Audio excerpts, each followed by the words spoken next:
Ассаляму алейкум, урметлі серджілер, Милет телеканалында хаберлер, студияда мен Лилеведжат Чалышам. Бүгін бөле мәліматлар ақында тариф етеміз. Русияның федераль қавсызлық қызметі апрелінің учде Санкт-Петербург метросында юз берген терактта қабатлана білген тәшкілатшыларынан біріні яқалады.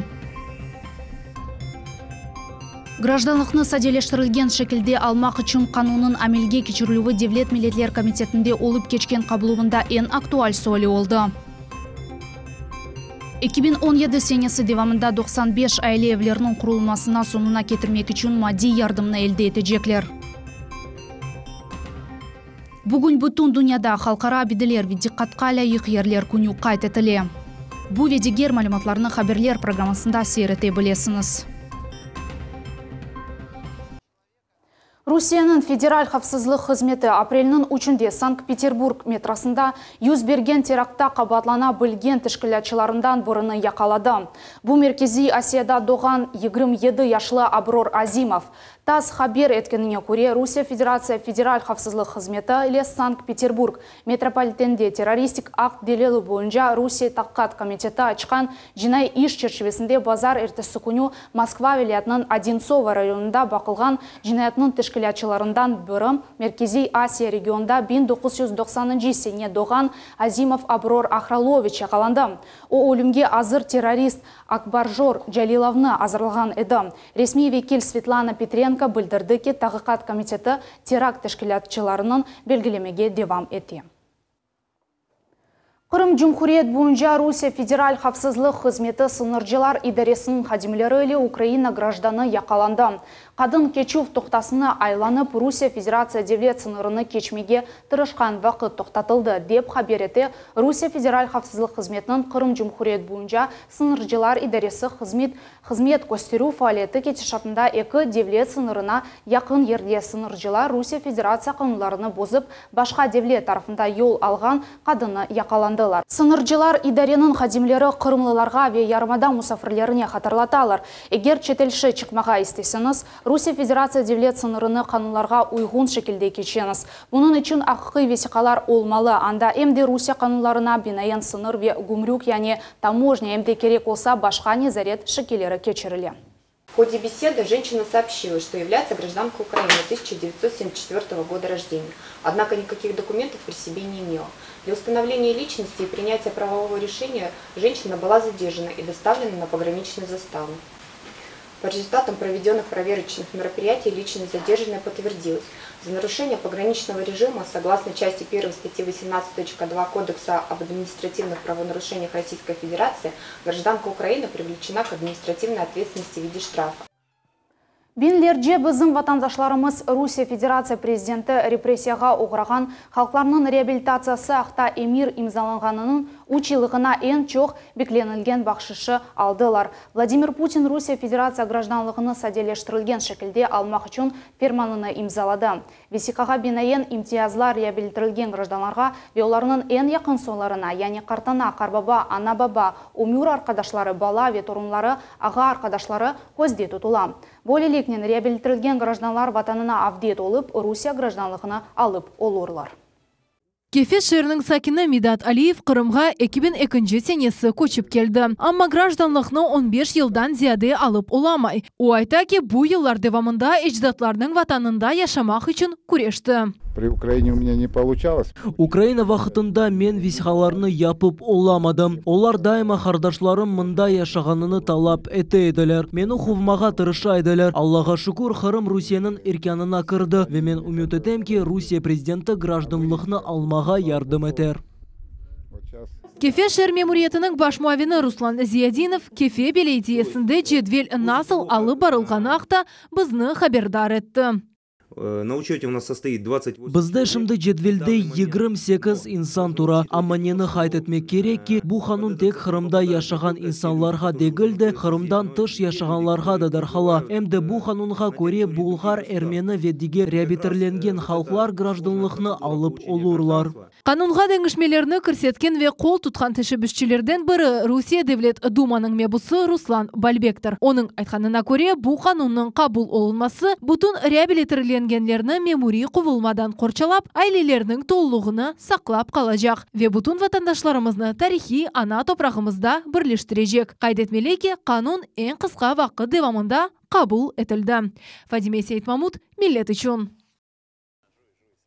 Девлет миллетлері комитетінің рейсі Заур Смирнов гражданлар қабул етілуіні кечірді. Музакире етілген суалер арасында Русия гражданлықыны елде етув әсәсе ұлды. Күрішівге Қырымның чешіт районларынан сакинлер келділер. Олар гражданлықыны саде шекілде алмамақның ұдиоларыны білмеге істеділер. Тәфсилетларылы мұхбиріміз Алимей Кайбулаева. Çok vaqt devamında bizim vatandaşlarımız çeşit kıyınlıklarga rast kelediler. Ama Rusya Federatsiya Kimiyeti federal kanunga түзетулер көрсетуіне qol tuttu ve onlarını kabul etti. Rusya Federatsiyasының президенті Владимир Путин гражданлық алу жерянны sadeleştirilüvі ақта kanunны imzaladı. Hayırlı haber bir qorantаны quvandırdı. Çoxсы bizim vatandaşlarımız bu kanun nasıl amelge keçirileceğini bilmek için bugün gражданлар kabuluna keldiler. Çünkü onlar bu vaqtqa kadar tıbbi ijtimai yardım nefaka alıp olamaylar, imtiyazlardan faydalanıp olamaylar. Necibe Halilova gражданлықны almak kıyın olganını pek yaxşı bilem. 4 yıl devamında Kırımga qaytıp Saq şehrinde kardeşlerinin evinde yaşay. Bu vaqt devamında o böyle kanunun kabul etilivini bekledim. O zaman ne uyum var, ne вообще bir şeyim yok. На реабилитацияны кысмет etse aldım уже реабилитация справкасына.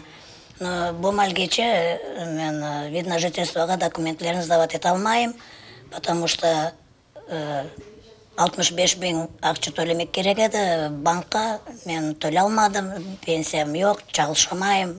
Nina Darpinyans'de gражданлық elde etilip meselesine rast geldim. Kadın ayta ki başından çok kıyınlıklar geçti. Tek işanmak ve beklemek kalaydı. Nihayet bu gün de geldi. Ну, сказать слова благодарности, что наконец-то мы дождались, и думаю, что здесь они не остановятся на этом и проконтролируют работу ФМС. Потому что на местах порой бывает много формализма. Все-таки отношение к человеку это дорогого стоит. И мне, знаете, радостно, что я наконец-то буду заниматься своим любимым делом. Учить и воспитывать детей.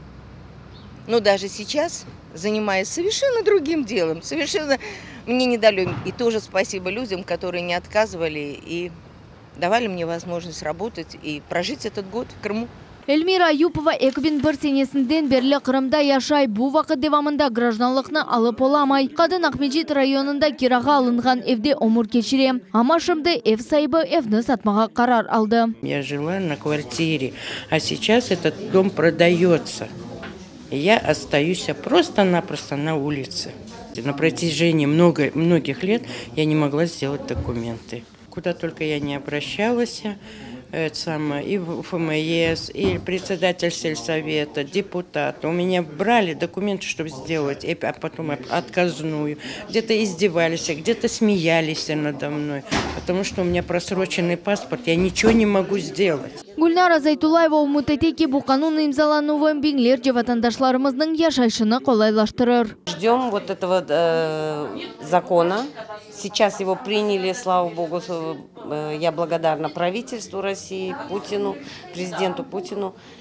Благодарна за вот этот закон, потому что теперь мы можем легализоваться здесь, устроиться на работу. Вот сейчас мы, в общем, как живем без никаких документов, без ничего, в принципе. Ни на работу не можем устроиться. Milletler ara münasibetleri ve surgun etilgen gражданлар işleri boyunca Devlet Komitetinin reisi Заур Смирнов hepsi suallerini öz boynuna aldı. O kaydetti ki kanun imzalangandan sonra insanlar hoş keyfiyette bulunalar. С радостью им сообщаем, в первую очередь, о подписании президентом указа об упрощенном получении вида на жительство.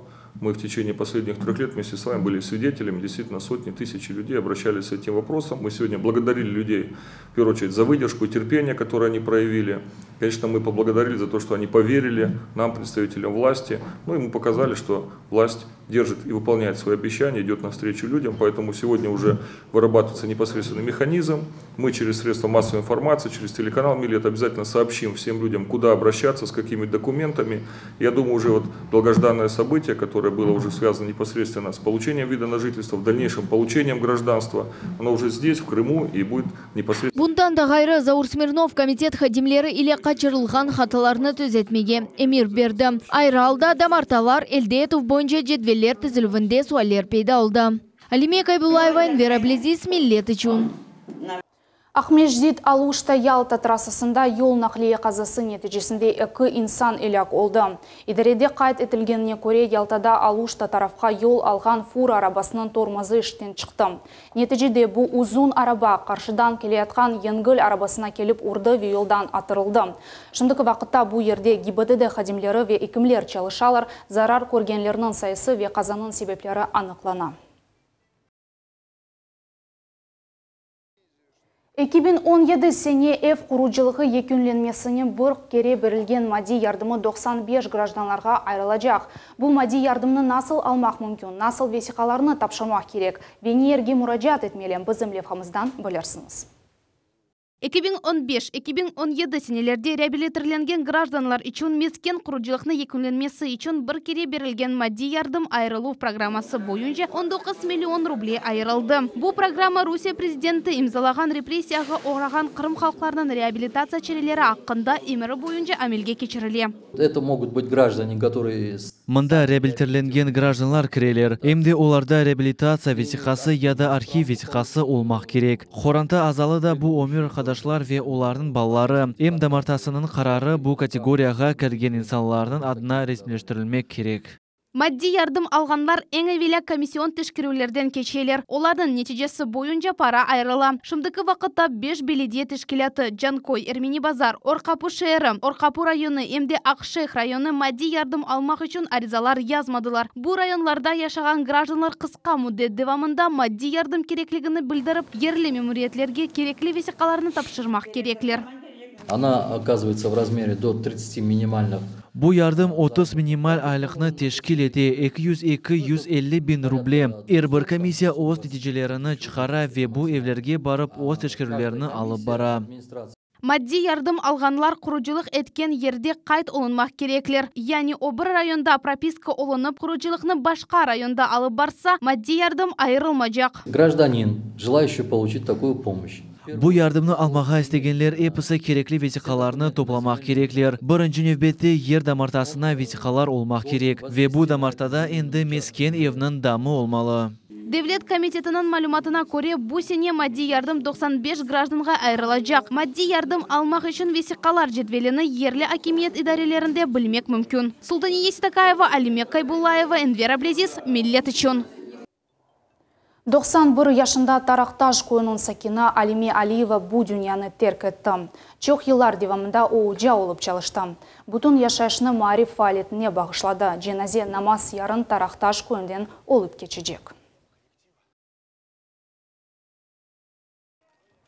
Keçken sene devamında Госкомреестр emde toprak ve mülkiyet münasebetler nazarlığı Ukrayna devrinde hukuki vesikaları olmagan obyektlerini resmileştirilüvi boyunca iş geçirdiler. Bu haqda bugün Nazirler Şurasında söz көрсетілді. Tafsilatlarını bizim levhamızda bilirsiniz. Keçken sene devamında Госкомрегистр çok funksional merkezlerinin teşkil etülüvü şartlarında çalıştı. Bundan geri bugünkü güngece elektron işbirlik sistemasi yaxşı çalışmay. Ama buna bakmadan Rosreestr bu ve gelecek senege Госкомрегистрның işini devam ettirmek teşebbüsü ile çıktı. Мы оцениваем как в целом положительную оценку, да, частных случаев с необоснованными приостановками, с отказами, которых можно говорить и в порядке судебного оспаривания, уйма, и это о качестве. Но в целом институт регистрации и учета сформирован на территории Республики Крым, показал в 2016 году кратный рост в части регистрации прав. Проблематика есть, так сказать, железобетонных нерешаемых проблем нет. Поэтому движемся в том же ключе. Задача с 2017 года довести количество оказываемых услуг в электронном виде муниципальным и государственным органам власти до 100%, чтобы просто представители государства не толкались с людьми, не мешали им. 2017 Госкомрегистр эмди тупрах ве мулкиет назирлиги объектлер базасының шекеленуі üzerinde çalışалар. Очереди значительно уменьшились. Очень много и в сфере государственной регистрации прав по объектам государственной собственности было сделано. Да? Огромное количество объектов государственной собственности, которые еще со времен Украины у нас не имели правоустанавливающих документов, мы совместными усилиями с Госкомрегистром смогли оформить максимально короткие сроки. Ряд объектов уже выставлены на торги, на продажу. Это и земельные участки, и объекты недвижимости. Мы все знаем, что еще не оцифрованы у нас объекты недвижимого имущества. Земельные участки в прошлом году уже были, у нас перенесены в государственные кадастры недвижимости в электронном виде. А вот объекты недвижимости в этом году предстоит еще перенести, да, все правоустанавливающие документы. В данном направлении нужно работать также в части уточнения сведений об объектах государственной собственности, о их технических характеристиках. То есть это работа общая, не только Госкомрегистра и Минимущества, это работа всех министерств, ведомств, а также органов местного самоуправления. И мы планируем, естественно, ее продолжать и заканчивать для того, чтобы у нас был полный, всеобъемлющий реестр информации о объектах недвижимости и частной собственности, и государственной. 2017 сене девамында Госкомрегистр хизмет көстеру көлемін артырмаға, эмди девлет хизметлеріні электрон шекелде көстерілуіні доғырылмаға планлаштыра. Нариман Тарсинова, Дмитрий Низовой, Милет үшін. Апрелінің 18-інде Балаклава немсе фашист басқыншыларынан азат етілу күніне қайтыте. Женг нәтижесінде совет ордулары немселеріні еніп, Балаклаваны азат ете білділер. Балаклава азат етілгені себебінден совет әскерлері немсе ордуларыны блок етіп, өзлері қиярға ұжым еттілер.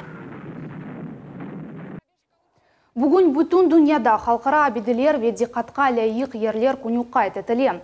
Байрамның шиары бізім тарихи ватанымызны сақлайық. Та сабық девірінде Қырымны Ачық Авадаки музей деп адлаған еділер. Ярмадамыздың тек уникаль табиат абиделері еле дегілді бір чоқ тарихи ве мемори диқатқа лайық ерлер еле мешур. Олардан бірісі Буақ межеті ерлешкен мұсылман мектебі. Шымдық заманда бұл бинада Гаспринский адына Қырым татар китапханесі ерлеші. Китапханенің бинасы 16-19 асырларының мемарчылық абидесі сайылмақта. Оның женеби тарафы 16 асырда, эссас иншааты есе 19 асырда құрылды. 1910 сенесіне қадар мұнда мектебе руждие ерлешеді. Бұл бина ананеви шарқи үсліпте құрылған. Огде тақта софа ве ачық галерея. Суфке бұл абиденің тарихы ақында пек аз малюмат топланған. Ләкин бүгін Қырым татар тарихчылар ве атиқиятчылар фаалишлеріні алып баралар. Яқын вақытта сабық мұсылман мектебі ақта китап дүния юзыны көрежек. 1999 сене бина яныдан тамирленді вешімдекі заманында Исмаил Гаспринский адына Қырым татар китапханесі ерлеше. Само здание сохраняет... Бұл бина илк сыфатыны сақламақта. Ичінде кічік дінішмелер япты, қалякин оларынан илк сыфатыны дініштірмедік. Бұл кемер пенжерелер вейлі ақре. Иншаатының дүлберлігіні сақламаға тырыштық. Исмаил Гаспринский адына Қырым татар китапханесінің мудир муавины Лейля Кадырова айтаки, совет дәвірінде бина чешіт тұрмыш қызметлер үшін құланылайды. Ватандашларымыз Қырымға күтлеви авдет олынған сон, иншаатта онға яқын тешкілятлар ерлешеді. Бұндан сон мемарчылық абиде китапханенің құланмасына берілді. Лейля Кадырова ғайырдан тамир етілгенде олған вақа ақында тариф етті. Китапханенің хадимлері диварларының бірінде гүгім таптылар. Мы поняли тогда... Тарихчилер айтқанына көре, бұл гүгім мектепте дауыш құветленуі үшін қоллана еді. Біз оны қорчалаймыз, біз үшін имеетлі тапылмадыр. Сонки вақытлары мемарчылық абидесі экскурсия реберлерінің диқатыны желпеті. Тарих иле мерақланған инсанлар үшін китапханенің хадимлері тарихи справка ве башқа муим весиқаларны көстерелер. Предоставляем фотографии. Оларға фоторесімлеріні көстереміз ве көреміз ке енді инсанлар чоқ келелер. Ахмеджетте ерлешкен мемарчылық абиделері арасында бізім китапханемізде уникаль ерні алмақта. Бұл бинада бүгінде Қырым татар халқының мариф фаалиеті девам етірілгені тимсал ташы. Бүгін китапханеде китап байлығыны сақламақ ве оқуйжыларға қызмет көстермек үшін керекли шарайетлер яратылған. Айша Шулакова, Кимбекиров, Миллет үшін. Бүгін белі театр ве кино актер СССР халық артисті Георгий Вицинин доған күнінден юстола. Чоқысы инсанлар оны белі комиклер Трус, Балбес, Вибувал, Евсани Трёсында Леонид Гайда тарафындан бөлелер. Ама аз инсан ой шайшта насыл олдуғыны бөлмейділер. Экранларда Георгий Вицин ұнытмайып чықышта болынайды. Ама яшайшта ұлтанчақ бір инсан олды. Венециан Гайдай комедиясында рөліні ойнағандан белі олды. Анда Юрий Никулин, Евгений Маргуновнен беребер достлар рөліні ойнайдылар.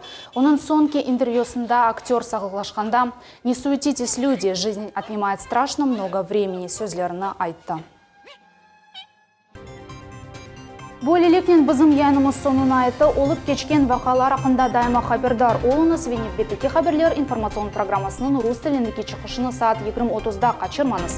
Сағылықмен қалыңыз.